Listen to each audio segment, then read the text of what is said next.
Europe 1, il est 7h19. Patrick Cohen, vous recevez maintenant le président et cofondateur de Mediapart. Bonjour Edwy Plenel. Bonjour. Voilà 7 ans que Mediapart enquête sur ses soupçons de financement libyen pour la campagne de 2007. Cette garde à vue de Nicolas Sarkozy aujourd'hui, la justice qui prend au sérieux ces accusations, vous prenez cela comme une validation de vos enquêtes ? Écoutez, ce n'est pas une surprise, ça fait bien longtemps maintenant que la justice trouve que nos informations sont sérieuses. D'abord, tout bêtement, à partir de 2013, en ouvrant une information judiciaire sur ce qui avait été révélé par Mediapart, notamment les documents Takieddine et puis ce document libyen sorti en 2012.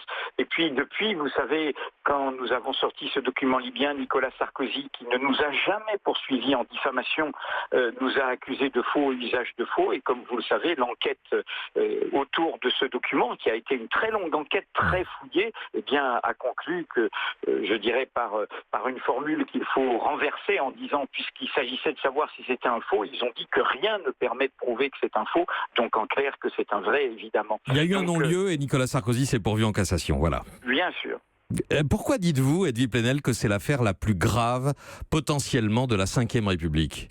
Écoutez, c'est tout simplement la corruption de notre démocratie par un régime étranger, par une puissance étrangère, localement en tout cas pour l'Afrique, dont on s'aperçoit, en tout cas ceux qui ont été corrompus par ce pays étranger s'aperçoivent quelques années plus tard que c'est une terrible dictature et se réveillent. Donc une dictature a corrompu un processus électoral français en finançant l'un des clans qui concourait et qui finalement, dont le champion sera élu, Nicolas Sarkozy en 2007. Je ne sais pas si on peut trouver un équivalent. Mais en quoi aurait-il pesé ce financement sur les politiques publiques suivies ? À supposer que ce financement ait existé, il n'a pas empêché Nicolas Sarkozy de faire la guerre au colonel Kadhafi. Mais au contraire, on peut même se poser des questions sur justement les raisons de cette guerre. Comme vous le savez, la France et son allié, la Grande-Bretagne, ont été au-delà du mandat des Nations Unies en 2011. Ça a des conséquences, y compris géopolitiques aujourd'hui, puisqu'à l'époque, le Conseil de sécurité était unanime, et aujourd'hui, il est impossible d'avoir une quelconque unanimité avec notamment la Russie, qui nous en veut beaucoup.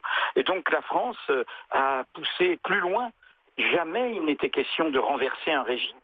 Jamais il n'était question d'accompagner l'assassinat du dictateur. Et pire que cela, comme vous le savez, cette intervention a des conséquences aujourd'hui, y compris pour nous tous, puisque l'arsenal libyen, qui était un arsenal très moderne, le plus moderne d'Afrique, eh bien, a été dispersé à cette occasion. Les djihadistes du Sahel, c'est ceux-là qu'ils brandissent contre nous. Donc nous avons une très lourde responsabilité. Le Parlement britannique a fait la lumière là-dessus par une grande commission d'enquête sur les désordres de cette région. On ne peut se poser, on peut légitimement, connaissant l'ampleur de cette affaire et des liens tissés entre M. Sarkozy et M. Kadhafi, sur les raisons privées de cet acharnement militaire dont on peut se demander s'il ne s'agissait pas aussi d'effacer des traces et des témoins gênants. Effacer des traces, peut-être, Edwy Plenel, mais cette guerre, comme le rappelle Nicolas Sarkozy dans le livre qu'il avait fait paraître pendant la campagne, cette guerre a duré 10 mois et c'était pendant ces 10 mois, Kadhafi avait la possibilité de faire des révélations sur cet éventuel financement libyen de la campagne de Nicolas Sarkozy. Pourquoi ne l'a-t-il pas fait ? Pourquoi n'aurait-il pas pu le faire ?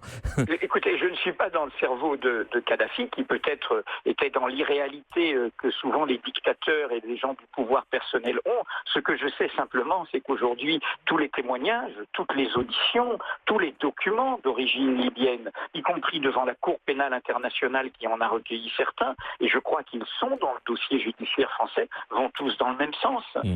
C'est un secret de polichinelle, ce n'est plus un secret, c'est un fait. Il y a bien eu engagement de financer à hauteur de 50 millions d'euros la campagne de 2007.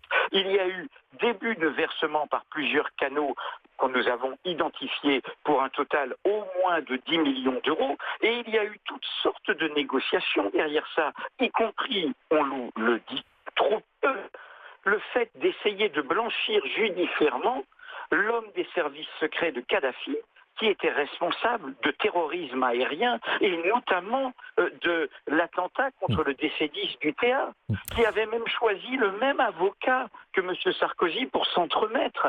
Tout ça est public. On peut même dire que l'un des déjà mis en examen dans ce dossier, qui fut secrétaire général de l'Élysée et ministre de l'Intérieur, Claude Guéant, eh bien, il est établi qu'en 2008, il s'est acheté un appartement avec de l'argent dans lequel se trouvaient ces fonds financiers libyens et les proches du colonel Kadhafi. On est en 2008, il est encore au pouvoir. Merci Edwy Plenel, fondateur de Mediapart. Merci d'avoir été en ligne avec nous ce matin en direct.